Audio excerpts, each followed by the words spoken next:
listening to the House by the Video Store podcast.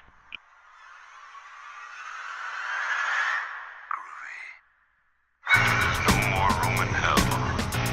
The dead will walk near. We have such sights to show you. I kick ass for the Lord. Praise God! Give away. Welcome to the House by Video Store podcast. I'm your host, William, and joining me today will be Derek. There's the fella's back. And Sean. Hello. And on this episode, we'll be discussing the new movie starring Nicolas Cage and Selma Blair from director Brian Taylor, who is half of the directing duo that did Crank, Crank 2 High Voltage, Gamer, and Ghost Rider Spirit of Vengeance. Oh, God, Ghost Rider. But the movie is Mom and Dad, which is, it's like I said, it's Nicolas Cage and Selma Blair. It had gotten some different buzz out of some film festivals and is now available on video on demand, so you can rent it or purchase it through iTunes, Google Play, or anywhere you find that stuff. And also it has a connection locally because if you listen to the podcast, you're aware that we're in Louisville, Kentucky, and part of the movie was shot here. And some people we've worked with before got to have some background roles in it. So, like, was all of that shot here or just a portion? Like most of it, I 'Cause, think. like, Most Yeah, of I the think it was production. mostly shot in like Yeah. a cul-de-sac somewhere. See, I did not like Norton recognize it. Commons, maybe. Okay, because I did not recognize the neighborhood at all. And then the schools they shot at were St. X, and I think an interior shot was also at DeSales. Yeah. So local schools. Kinda cool 'cause It was the almost sales is- distractingly local because it was like, yeah, this looks like you're every trying to- neighborhood. yeah. This looks like every neighborhood too. That You're like trying to figure out where it's people at. I knew grew up in and stuff. Like Like it when, just looks like stock Louisville. Yeah. When the one kid is riding his bicycle, it's like, oh, that looks like a Louisville street. Yeah, I don't know. It just it breaks the magic for me a little bit. Yeah, too. I mean, it was kind of cool because like when they were like in the Heine Brothers at one point. Yeah. And so it was kind of cool because Heine Brothers is like a Louisville coffee chain, I guess. And it is kind of cool to see the local stuff. You said at a certain point you're almost distracted by like trying to see where they're So what at. does that do to anybody who lives in LA where they shoot everything? Like, oh, that's the place I go Yeah. for coffee. That's Well, where I do my lunch. One of the podcasts I listen to is they talk about movies. One of the guy lives in Atlanta. And he says like they only shoot in like 4 blocks, like in Atlanta and LA. Yeah. So it's like they only ever shoot in the Yeah. same places. So And they if- probably already know. Okay, they're using this shop that they used in Yeah. 15 other movies I saw in the past so years. like you get used to it. And two, the thing locally is now the tax incentives may be cut on Or the on the shopping way block. out. So, as many productions that have ramped up here, it sounds like that may Bye-bye. die off again. Yeah. Bye bye. Because in Kentucky, I mean, we like living I don't. Yeah. years. I don't know if I ever said on the podcast, but I worked on that one film. I only could like work on it for like a day. They acted like it was going to Netflix. I don't know. It was the girl who played young Wonder Woman in the Wonder Woman film, and then the girl from War for the Planet of the Apes, and then Dean Cunley was the DP who worked with Carpenter. And yeah, everything. like The Thing. Yeah, and- he was the DP on it, but it was very like, this was like a kids movie. Yeah.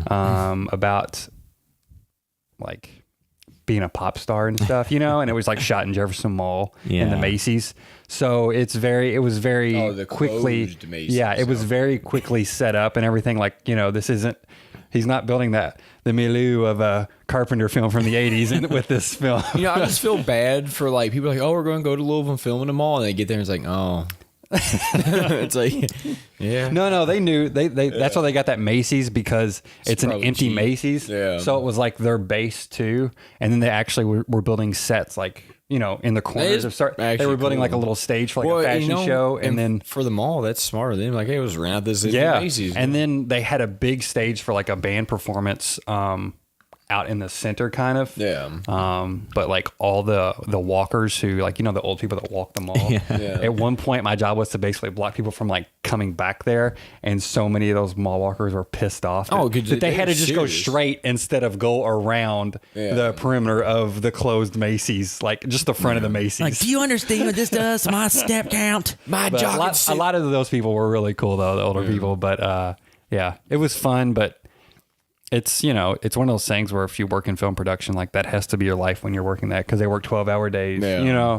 10 to 12-hour days, at least 5 days a week. Like I would have loved to have done that. Like when in my early 20s. Yeah. And like if I would have like started in that career, but at this point, like that's why I didn't jump on board when it came here because I'm like I'm not at the stage of my life to where I want to start that life. Yeah. You know what I mean? Well, Like and two, not to get ahead of myself, but I don't want to do crew shit. After like you work on stuff where you're like writing and directing, like you don't want to go be a PA on somebody else's. Well, and that's the thing. I would be fine doing that if it was somebody that it was a project that I believed in. Like, Well, you know what I mean? I don't want to do it on. well, and two, I like don't have it in my heart to do it on like every whatever show on some kids Netflix. You know what I mean? Like I just because like and two, like with me, when you have like a decent steady job, like. So like you said, like if that type of production was here locally more when we were younger, like still in college and stuff, then absolutely I would have been all on that. Yeah. But once you have like a real job, like it's kind of hard to see like, oh, I'm gonna take off 2 weeks to work on some movie, and then there's no guarantee that anything like this will ever come back through soon. I mean, you're making what, like, I don't know, 150 a day. You know what I mean? Working 10 or 12 hour days, you have no life.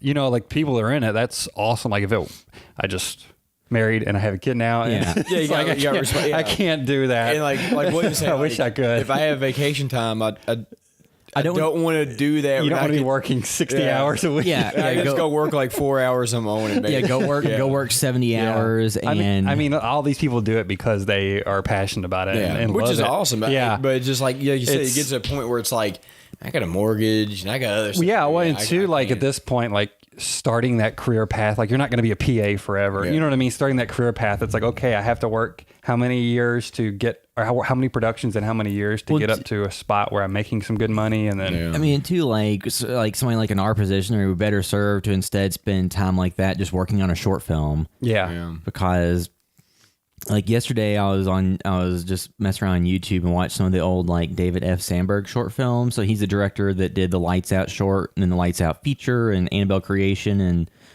so, you know, rocketed from doing just like all of his short films previously were essentially just shot in his apartment with his wife with no budget, like usually like in a single day. And he did like all the effects work and all that stuff. And like, cause I was watching one of them and Julie was watching it. She's like, oh, that looks kind of like low rent, low budget.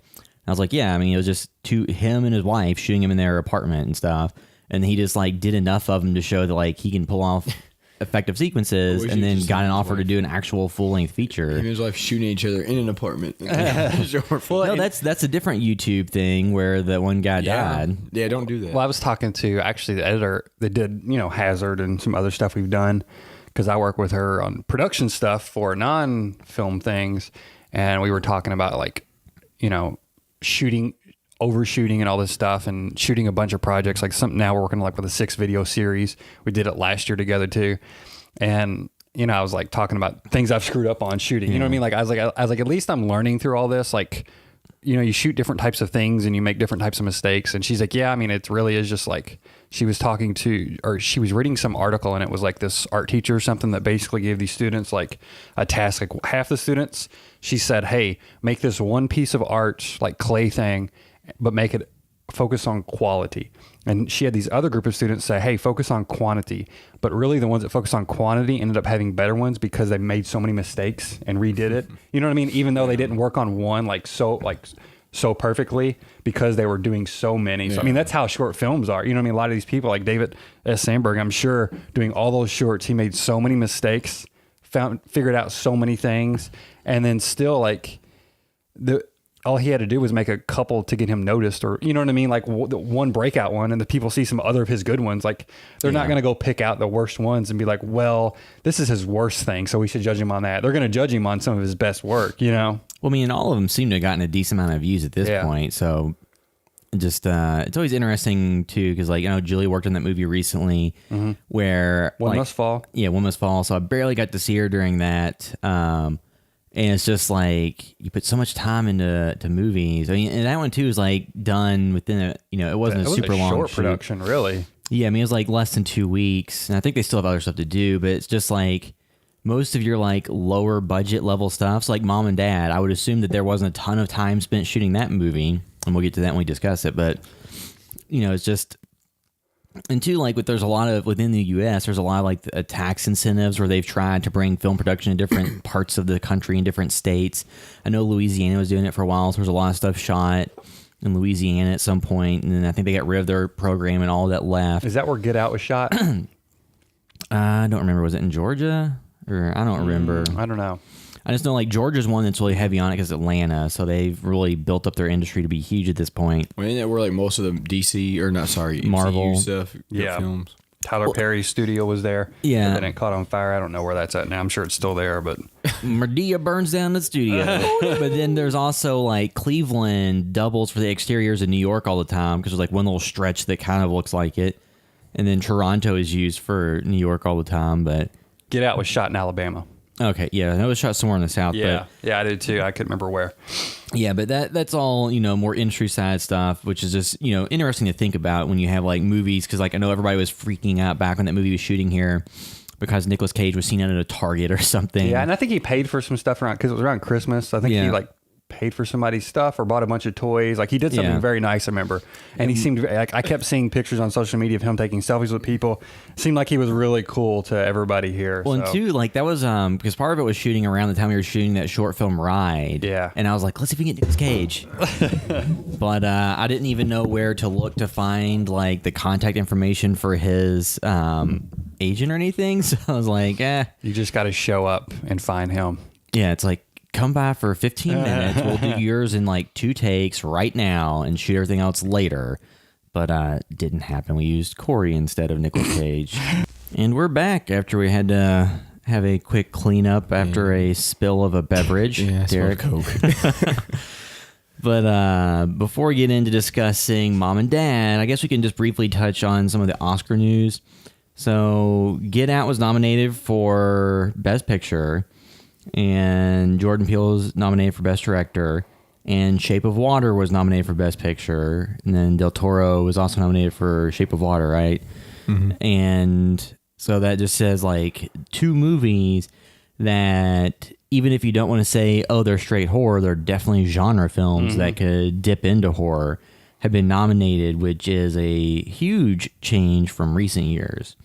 And it just shows that like, on top of the box office success of It and Get Out and Split and, even stuff that wasn't things that, like, those of us who saw were as hot on, like, Happy Death Day, like, it still made good money. Recently, Insidious: The Last Key has made good money. So horror's been doing very well at the box office and getting critical recognition at the Oscars this year with, like, Get Out. And they didn't luckily kind of try to categorize that as a comedy musical like they did at the Golden Globes. Yeah. But it just shows that like, horror is getting recognition or genre films in general getting recognition, and you don't have to be a drama or a, super quote unquote serious film to get awards consideration at this point. But you have to have a well-written script and not just...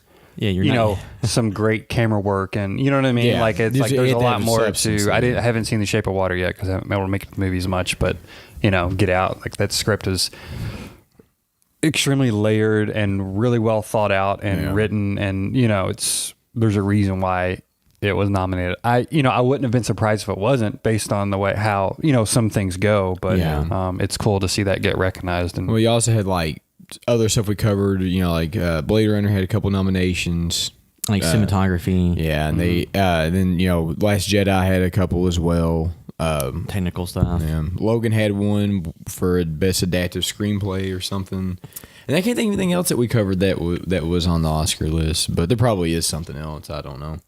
I saw I saw the post too. Yeah. I like that quite a bit. I don't think it's going to win Best Picture, even though I haven't seen a lot of the nominees. Like I really, really want to see The Phantom Thread. That just reminds me of the Phantom Pain.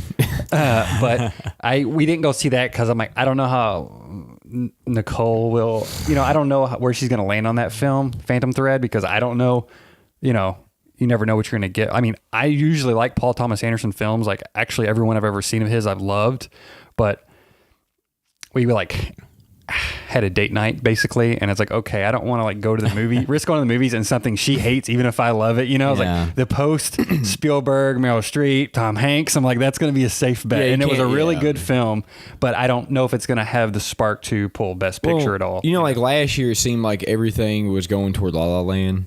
Yeah. I don't know if this year. And then they has that. did they announce it as the winner before Yeah. they Yeah, pulled I the mean, rug out. I was pulling for Moonlight last year anyway, and I was actually really happy to see that. This is happen. not a joke. Moonlight has won.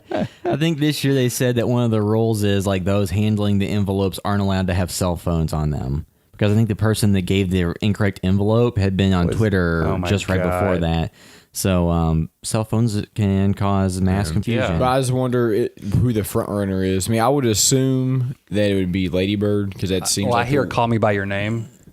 Like I don't No, think that's what a lot of people have been talking about, saying it's phenomenal. But like I don't think the Get Out's gonna win, No. but being nominated in and of itself is a big deal. Jordan Peele might get Best Director. I mean, I Yeah. feel like that's probably a stronger possibility than Best Picture. I mean, and two, I don't know. I mean, we'll see what happens because a lot of Yeah. times like director and best film go hand in hand. Well, one thing I hope with all the different movements going on this year is that if somebody gets an Oscar that is a minority or a female, that it's legitimately It's honest earned, opinion. and not just we're trying to be politically correct in this. Yeah. Because that's my fear is like, oh, okay, well everything's going on, so we'll just give it to this person. So no, make sure whoever gets it like actually. was there a female DP for Shape of Water, or was it or Mudbound? I think it's Mudbound. Yeah, that was also a big thing. But I haven't seen. I keep meaning to watch Mudbound, but I hope Deakins gets it. And I know people may not be the right way to do it. One, I think Blade Runner is phenomenally shot. Yeah, it looks amazing. But two, like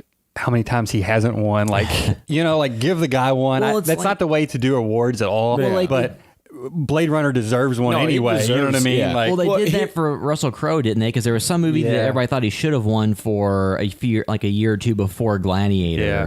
I'm forgetting. I'm blank. It was A Beautiful Mind or something. Probably. There was something that everybody thought he could or should have won for, and then he won for Gladiator, and they're like, "Oh, it's a makeup call." But Gladiator is actually a really good movie. It's a good movie, and it's like in terms of like popcorn fare, like in recent Scott too. Yeah, it was Yeah. Ridley Scott. And in recent years, you haven't seen as many like big budget, high grossing Oscar bait movies or movies that are nominated for things like that. You haven't seen that as much No. in recent years. Because most of the movies nominated for, like the movies that are the best picture, like those haven't made a Because even lot. like, I mean, they've made money, but not a lot of money. I remember there being like a big groundswell of people being angry when The Dark Knight didn't get nominated for Best Picture like years back.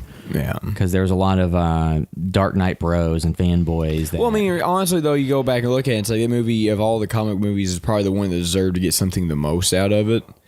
But well, it was the one that was like, in terms of, as grounded as those types of movies can be, it's one of the more grounded ones that like- had more to say. we always kind of talk about, like, to me, it's like, this is, why, like, Logan probably got its nomination. A lot of other movies were like his, like, if you take the main comic element out of it, is it still a good movie? Because like that's the problem that the DC movies have had, is if you take that out of it, they're just really terrible movies that have no appeal to anybody. You're just watching it because Batman's in it. But you go and look at like Spider-Man Homecoming, because I'll rewatch that over this weekend. It's like, even if you take that out, that's still kind of like a Ferris Bueller's Day Off. yeah, type like of it's a movie for very certain good teen elements. movie. Yeah, if So you- it's still, there's something there to it still, But yeah, I mean, we'll just have to see how the Oscars I actually would play out. just when they- love to have seen The Last Jedi get Best Picture nomination. 'Cause that would have just killed everybody. It would have burned down Hollywood. Oh, yeah. But And how it's just interesting to see, like, I don't know if any movies like that will ever get, Did you see Ryan Johnson's recent tweet? Stormy Daniels, the porn star involved with Donald Trump and all that. Yeah. She just wrote "fuck Ryan Johnson," and he quote tweeted it with like the starry heart eyes emoji. yeah. And then I checked our feed, and she was talking about like going to see Last Jedi recently. Yeah. Well, too, though, did you see where people were like complaining like that a certain character in Star Wars used a Force ability that was BS and never been used before? Yeah. And then he showed a wide shot of his like computer room or whatever with his bookshelf, and then he showed a tighter shot that showed like a row of books, and an even tighter shot that showed like Spines. like the Jedi Compendium or something that was like a LucasArts like story book that was from like 2011 of like where they laid out Force powers, and then he turned to one of the pages that showed like It was in there. that, and then like I was listening to an interview he did on the /Filmcast where he said that Like he would meet with the Lucas story group when he was coming up with ideas, just to make sure everybody's kind of on board with where he was going. And one of the days that he was there to talk to him about that specific thing, that book was on the coffee table when he was waiting to talk to whoever it was he was waiting for. And then he was reading through it and he saw that page. He's like, oh, well, it's like, I was wanting to do this and this is part of canon and this is good then. Yeah. So that's all interesting stuff, and continuing to see the fallout around that movie. And it'll be interesting to see how that movie is viewed 5-10 years from now, because like Empire Strikes Back wasn't super highly regarded at the time, or people had issues with it. But yeah, I guess we can move into discussing Mom and Dad, the Nicolas Cage, Selma Blair film, and we'll start off without spoilers. Not that there's much to spoil about this movie. There's not really a large plot. If you know the premise, then you know what's going to happen. You know maybe. what's going to happen. Yeah, so like there's no way to spoil the movie if you just read the synopsis. So I you think spoil the that movie. there's a couple of ways to approach this movie. So if you like the work of Brian Taylor, and it was like Neville D and Taylor, like the directing duo that did Crank 2 High Voltage, Gamer, and the second Rider. Ghost Rider. So they've worked with the Cage before. They've been caged, and like Gamer is the one that had Gerard Butler and Michael C. Hall in it, and there's like a weird dance number with Michael C. Hall. Yeah. And Now I want to see that.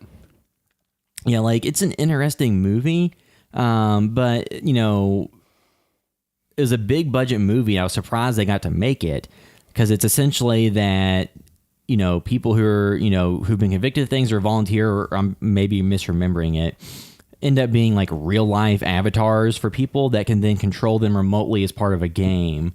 And then like one of these kids who's like a really good gamer is controlling Gerard Butler, and Michael C. Hall is the one that kind of orchestrated and developed the entire thing.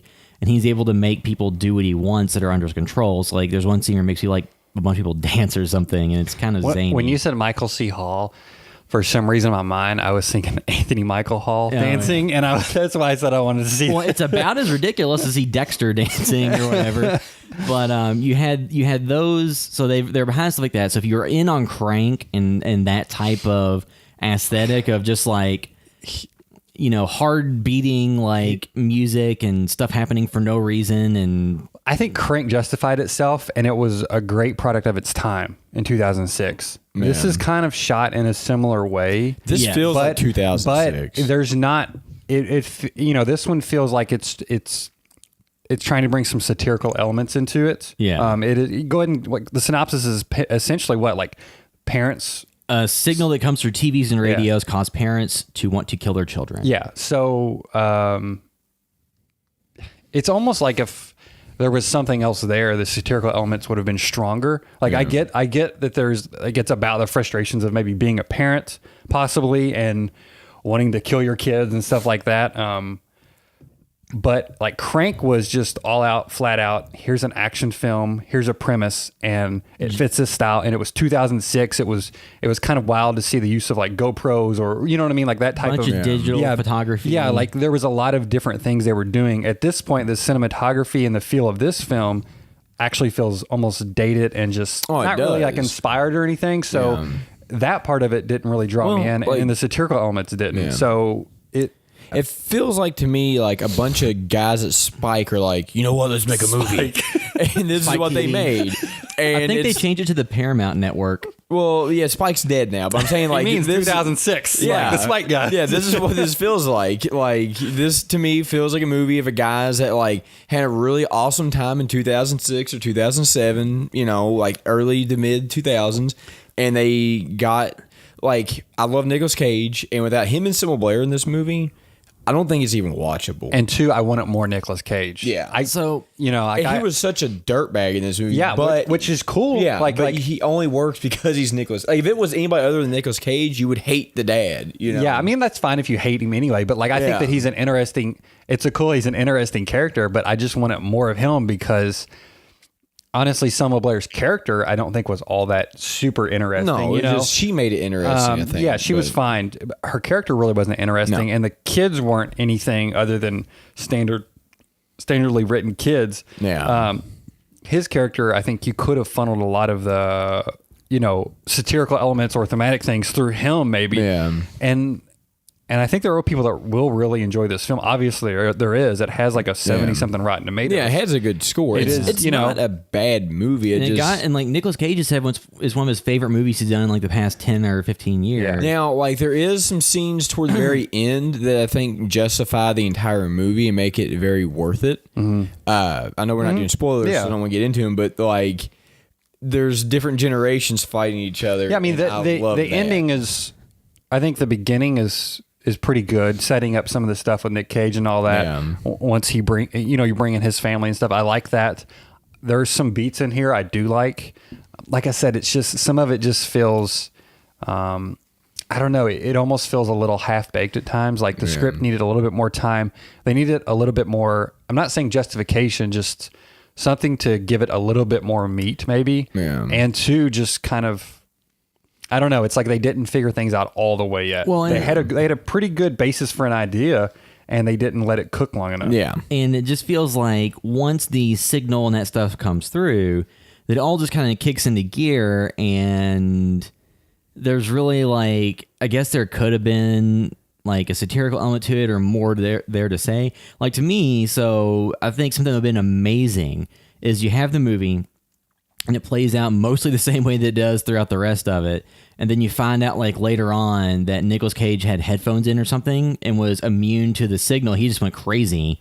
Like that would be a movie that like... See, that to me would have been a little bit... Yeah, I would think that would have been darker. Better. Yeah, because it's like he was just going to do this anyway. And I think you're right. I think that's... It's like falling down but with your kids. You know what I mean? Because recognizing that it was shot for, I didn't see the budget was, but I'm assuming a moderate budget because they have like a couple of drone shots and there's some stuff where it looks like they're just driving the camera around like on a car rig or something.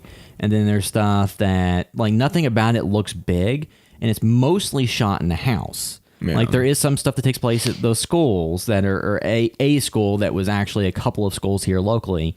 And so most of it takes place in a house and it feels contained. So, and like the thing they did with this movie is they shot it more in like a residential like cul-de-sac, and they shot it in the location that was a normal sized house and made it kind of feel that way in that area. Like it's still a large home, but I mean, it's a large enough home that you have like multiple rooms and stuff. But it wasn't like they shot in the Home Alone house. No, or like in Scream. One of the kids though has a giant ass house in this. Remember, because that stood out to me. Yeah, her friend has like a really big house. Yeah, and I thought, okay, this is your typical movie house when you see kids living in it. But luckily, it wasn't like that. Wasn't the focal point of the movie. Yeah, because when you're shooting in a more normal sized house, then you're like, well, there's only like really enough space to go one or two places and not be right on top of each other. So like I did like the element of it didn't seem like they shot it in like a Hollywood backlot in like a big set. It seemed more like they actually shot it in a house. And there wasn't much stuff. There was some stuff outside of the house, and there's like the school.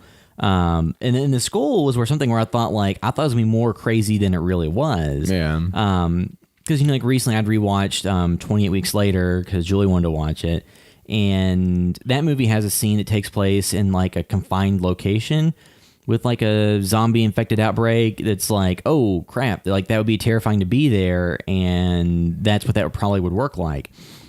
This one has a scene at the school, and there's like a few things here and there, but it's mostly just like wide shot handheld stuff. I mean, there still confusion. Is a general amount of chaos on the football field part. Yeah, there's people running around, and there's bags on heads and keys in throats, and like that. That's not too bad. It's action and gore without really any big drama. You know what I mean? Like they don't set up the drama well with any of the situations. Another thing that I thought was pretty weak, that I thought could have been handled better, or I was hoping it would have been, was. So the way the parents are, I guess, taken over by the signal, like they're literally just standing out there waiting for the kids to get out. Yeah. And it seems like they found a bunch of local extras in our town because, I don't know, just something about like zombies at least have some sort of different appeal to them. Yeah. I mean, they were like the most boring threat I've seen in a like, movie because hey, literally they're just standing there. Hi, You know where's what I my mean? kid? Can you get my kid? Can you get Timmy? Can Yeah, you get Timmy out here right like now? nobody looked menacing. Like I get that they were, going to kill the kid. So What they should have done is they should have went to 4th Street Live at some of the bars and just found the Dude Bros and the Affliction t-shirts that are rolled They out and got hey, them. They should like, hey, we got a bunch of cute girls back here. Hey, lay in the room. So like a lot of times the visuals or even the setup of some of the scenes in the film, they didn't do anything to heighten what the actual concept is. You know what I mean? Like it just very much, again, like I said, felt a little half baked in its execution and in the script. Well, It feels like they shot it for about half the budget they really wanted. yeah. Is just how it kind of felt to me. Well, something else that I felt like from this too is like I feel like this is something that would work in a episode of like The Black Mirror or in a anthology film where this is a smaller segment. Like what we got was, I guess, in concept, a strong enough like idea, but when you stretch it out to what was an hour and 20 minutes.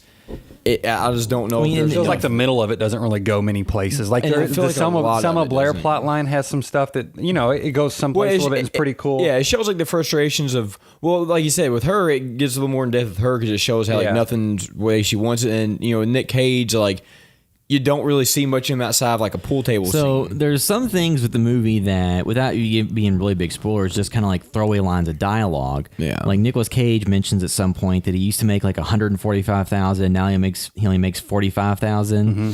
So the size of house they live in, with only him working and his wife not working. Like, so you would not have a multiple story house with a housekeeper and 2 nice new vehicles on a $45,000 salary. Yeah, because this Tahoe they were driving, or Suburban, whatever it was, it's like a $90,000. So I mean, unless sometimes I feel like that's the disconnect between, you know what I mean? Like it happens in films Screenwriters all the time. It's, and like maybe like 75,000. they heard, housing is cheap in Kentucky. that or like 45,000. Yeah, you'll have a housekeeper for that. Yeah, because I Like- mean, like the house that they had is still probably at least like 250,000. But there is a possibility that everything is paid off. Well, there is the possibility, Yeah. like the storyline stuff that they didn't really delve into whatsoever. And two, He had an office with like his own assistant or that's something. what I was like. If you're not making 45,000 here doing No, that. maybe it was just No. an exaggeration in his part. And also too, I mean, this is a little bit irrelevant, but yeah, if she's not working, that's not the lifestyle of people in our community, and not that it has to. It's not. They didn't say it takes place in Louisville, Kentucky, or anything like they that. never explicitly But say. Yeah. but I'm no. saying like maybe it's more common to have a housekeeper in L.A. or wherever, but here most people don't have a housekeeper if one person is working. Yeah, there's one person not So working. the more realistic side of like that, like their home and their cars and their lifestyle, would be for him to make 3 times his salary. And question: why were the 10-year-olds like not at school in this movie? Because like the son was obviously old enough to be in school, Yeah. and then the housekeeper's daughter was obviously old enough to be in school, and neither of them. I didn't understand. Was this because that. they were like, weren't they just doing testing or something? Oh, maybe. But, like- but they didn't really. A lot of it wasn't very well set up, and it's basically just signal comes through radio, parents go crazy, and then you have all this stuff happen. Yeah. And like, I mean, that's what's important. It doesn't care about the finances and Yeah. all that, but it's just stuff that sticks yeah. out to you. Like if you sit there and think about it whatsoever, it's like, this really doesn't hang. Like, was that Nicolas Cage just ad-libbing and yelling stuff? I would assume that Nicolas Cage just did whatever he wanted to do, and they're like, I'm okay. sure him and the director talked through and figured some things out, and Nick Cage probably brought a lot to Yeah, the scenes he was in, you know? I would say most of it was like, because he had but the thing I think that I disliked the most about this movie, or not disliked, was disappointed the most in, is like I was expecting like a fully unhinged, at least one fully Over like the top I'm push talking Cage. kick-ass on fire Nicolas Cage scene, and we didn't get You it. almost thought Nick Cage was going to be like a Michael Myers or something. You know what I mean? He was going to be the threat. Da-da. He was going to be Jaws in this movie. Yeah. This is Nicolas Cage's Jaws. Yeah. Prowling a neighborhood full of kids. Yeah, and it's not that. No, Which and is it's fine, but I was just wanting like A, B, C, D, like moment where he just goes completely off the rails. It didn't happen. And two, the other thing was to confine the story down a little bit, that the parents only want to kill their children. Yes. It's not anyone else's children. Which is a cool conceit because it, I guess thematically, it kind of starts to drive home the point of parents' frustrations. But I don't know. It's just the premise and setup, I don't think did much to help maybe kind of what the film was maybe trying to be about, if it was actually trying to be about anything. Yeah, I don't know. That or just a guy at one point had a kid and he's like, that kid ruined my life, god damn it. Yeah, and that's what this movie that's is. what I feel like that's what it was about. But I can never there's not go. enough. I can't go fishing when I want. Yeah. I can't go fishing. I can't watch a WWE. And honestly, maybe this film connects with people who have kids that are much Miserable? older. Well, miserable, but Yeah, not I older. think, yeah. Like I have a kid, but she's like almost 5 months old. Like it's not the same thing. But Yeah, she's not stealing money out of your wallet. yeah, maybe when like she's 15, I'll be like, no, Mom and Dad's a phenomenal film. you could have learned today. Well, I you think watch that, this. like, And that's another thing I was thinking about perspective on this. Yeah. Who's watching it? well, I think part of it is too. So the movie, I think, has like a certain visceral, like B movie level appeal, and that is just you don't really care about the setup or any of the story. No, or the it's all characters. about- It's just like what is it? And it seemed intentional in some ways, And- but what it was just wasn't enough there for me to really love it. Yeah, and I think like on elements of like if this was because like The Shining, the scariest part about The Shining in Stanley Kubrick's version was that like the dad was the threat, that was the monster, the guy that's supposed to protect you. This one kind of tried to play on elements of like the son where you like was still talking to the parents where like but they never went into that enough. Yeah. And then there was a couple other elements where they went to where it's like you said, like it would have been more interesting to see Nicolas Cage as the shark. Well, and it never really happened. And maybe if the mom could go in and out of being controlled and there was a little bit of stuff there, that would have been interesting as well. Yeah.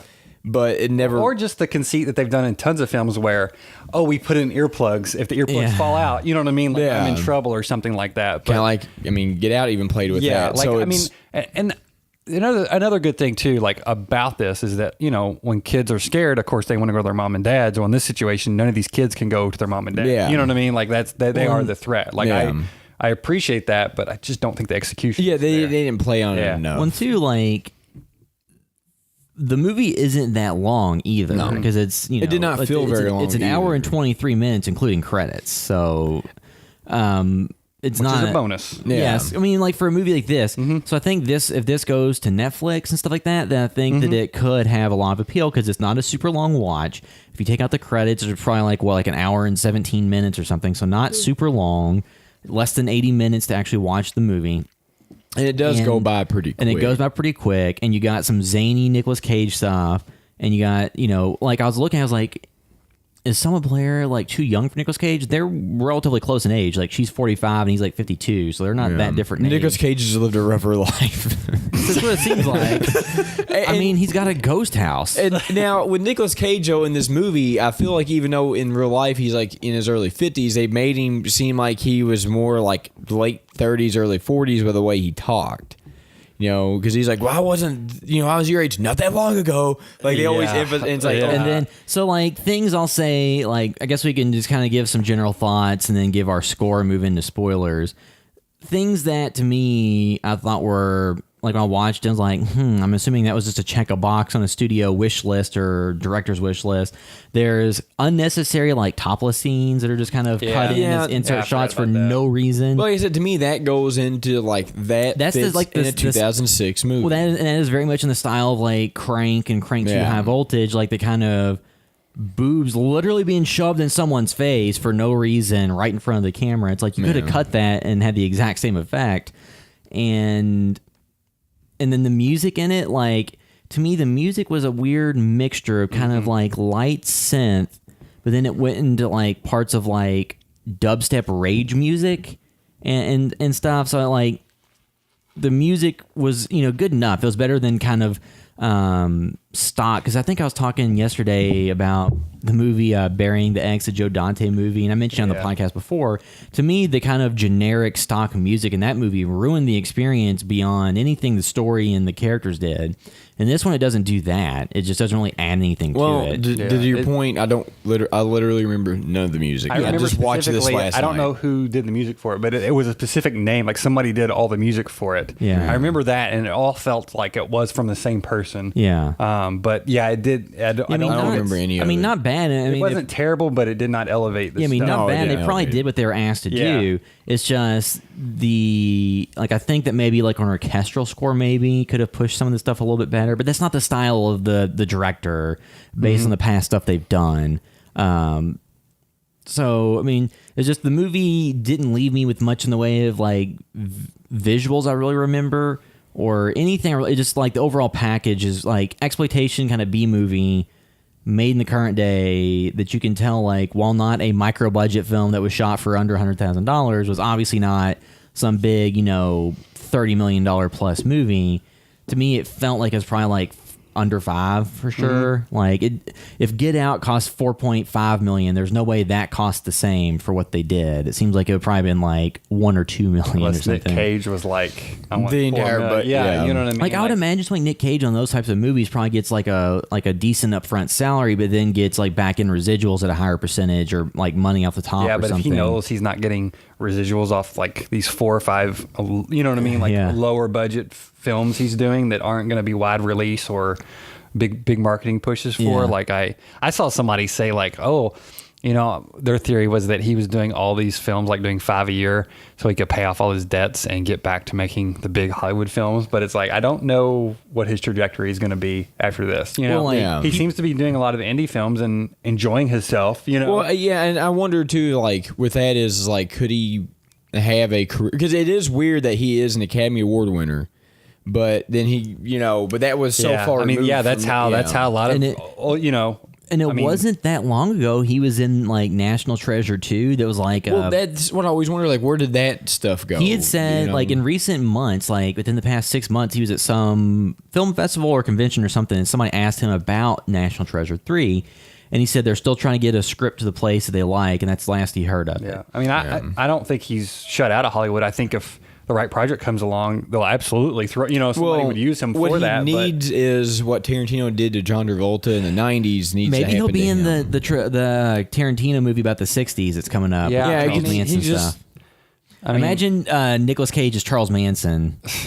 I have a lot of feelings about Well, those movies. he's also a but- little bit older than Manson was at the time. Yeah, but- fuck Manson. They should not make a movie about that man. Fuck him. But, which I mean, Tarantino said this is about the. The 60s, not about that It's specifically. about the '60s and Sharon Tate and stuff, right? I mean, it's not Yeah. really about, yeah, which again, like always, and because they're doing like a bunch of what they're doing like a Ted Bundy movie, and it's like, man, don't make these movies to glorify those. bastards. But just before we move into like, so people we worked with before, so like Dale and Katie who were in Hazard were on Mom and Dad. I did not spot them. I saw Dale. I did not watch it again to spot because like I think most of the stuff was in the kind of like stuff either at the hospital or at the school. Yeah. And that stuff was all kind of frenetic. And unless you were specifically trying to look and see people you're aware of, you probably miss it. But I need to go back and watch it again just to see all the faces I may have missed, the people that I knew like locally I saw in the groups talking about being in it.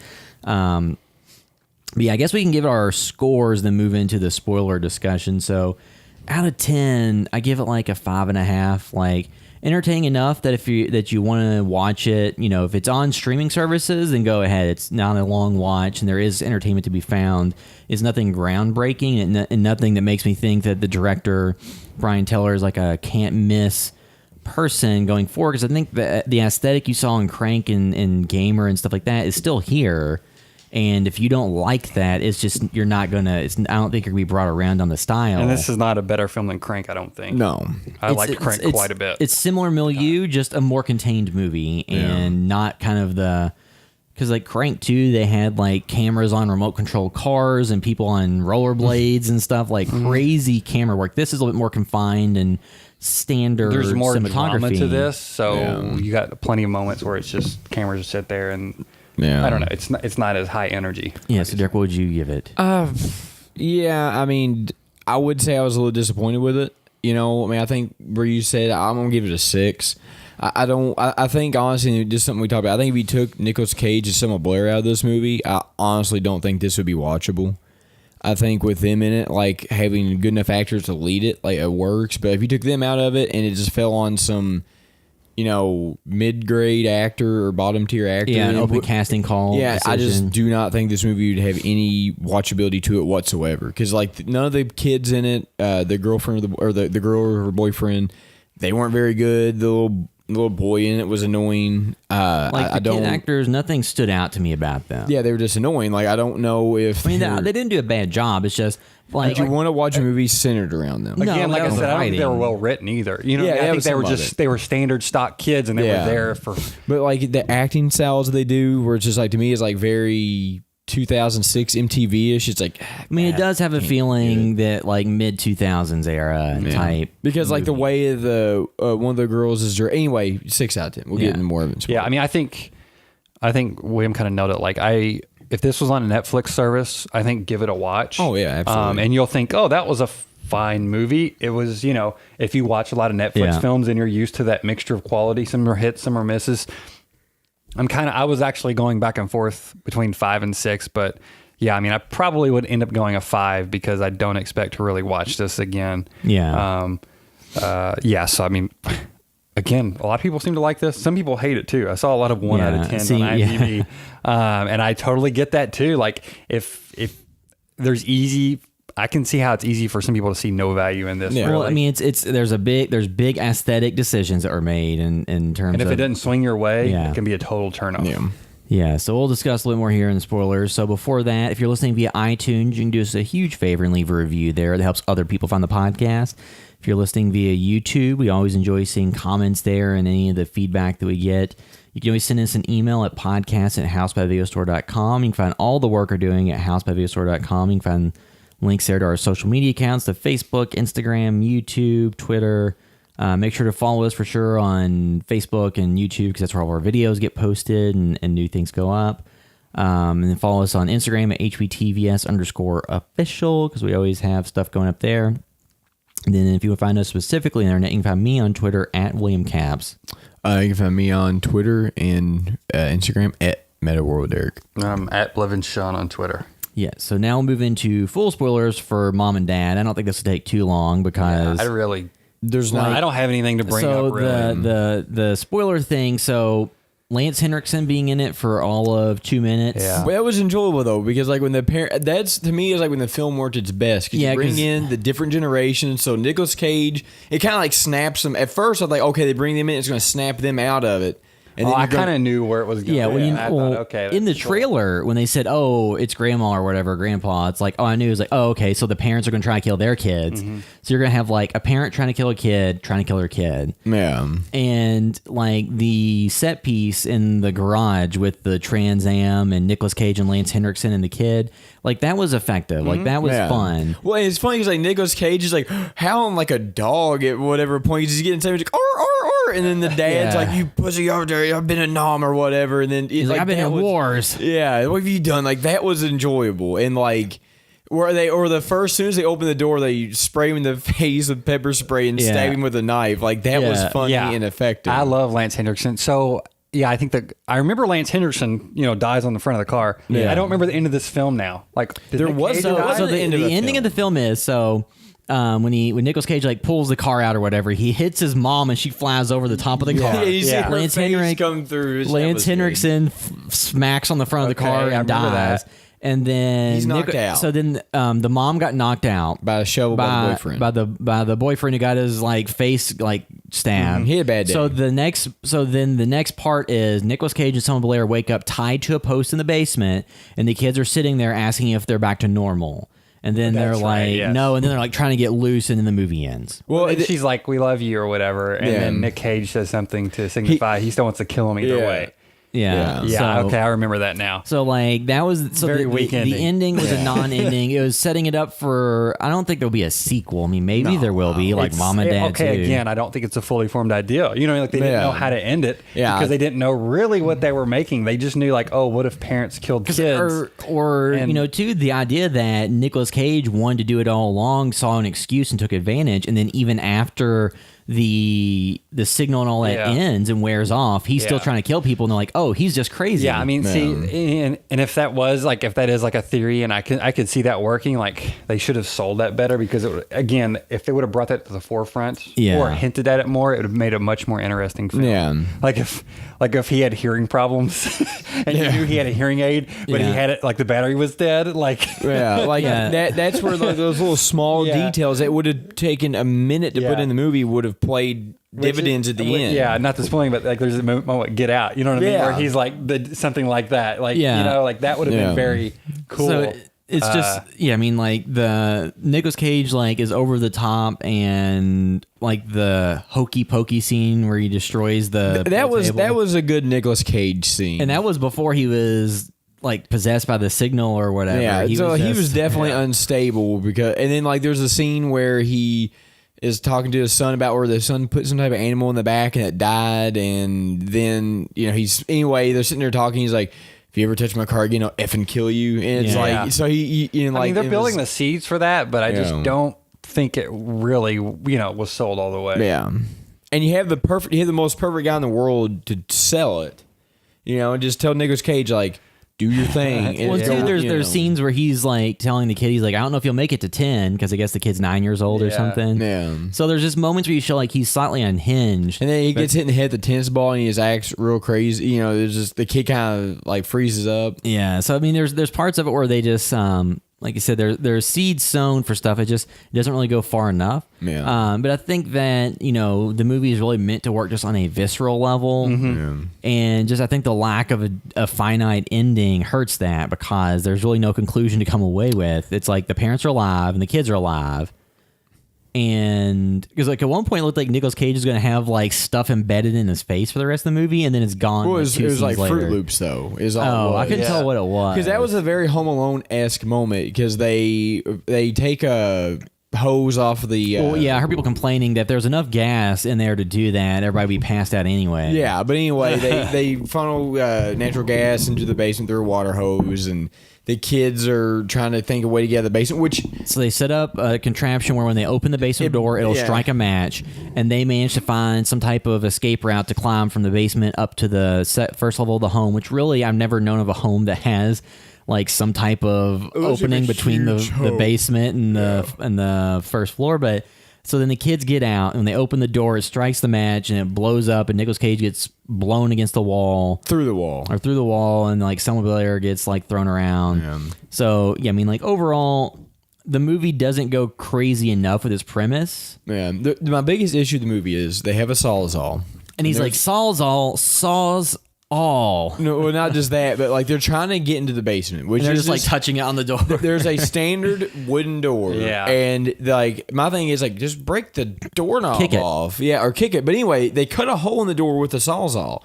And at first I was like, oh, they're cutting a hole around the doorknob so you can just kick the door off of it and you can go in the basement, because the doorknob would just be not connected to the Yeah. door anymore. No, they cut a little hole above the doorknob. I'm like, oh, come on. mean, you couldn't just I would have almost loved to seen an axe.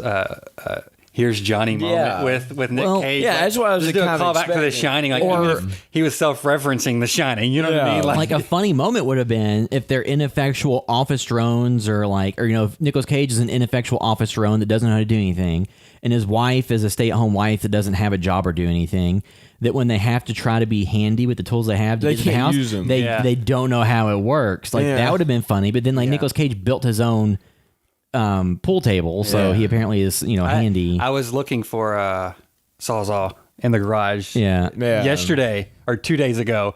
And of course, I was thinking about that scene though, so it did Sawzall, call back Sawzall. because I was looking for that. So Well, yeah, but but it it's was a like- memorable moment. That was Yeah. the thing that bugged me in the most of the movie. Is like if you just cut around the yeah, doorknob. that was Yeah. dumb. But his Yeah. line specifically was what I was Yeah. thinking about. Yeah, but I do like how some Blair's just hitting the Sawzall against the door, and it's like what? just like scraping the Yeah. wood. But yeah, so Oh, and then the gun. They shot. Oh, yeah, there's the twice, gun. and then they never used it again. they shot the gun through the door twice what and happened then to it? forgot about it, and that would have solved. Maybe they if you at least wanted to make it a point that they really didn't want to kill their parents, Yeah. and they just like that they would have the gun and use it to ward them off, but they did just literally forget that they had a gun. Yeah, they shot the mom. Which when he shot it, he could have killed him. He just Yeah. shot the mom in the arm, and then that just never went. Nobody anywhere else used it. Yeah. And, I mean, granted, if the basement blew up, then they wouldn't probably go look for it down there. No, but it just seems like in that situation, you would Yeah. take the gun with you because Yeah. the the gun seems like the most dangerous thing in the house that you would want to keep with you. Yeah. So, Oh, and one thing I did like is the fact that Nicolas Cage's character is essentially going through a midlife crisis yeah. through everything, and they're pointing that the Samuel Blair points that out because he has a gun in the pool table and all that stuff. He's obsessed with this Trans Am. Yeah. But yeah, so I guess that'll wrap up our discussion of Mom and Dad. That will bring this episode of the House by Vegas podcast to a close. Thanks for listening.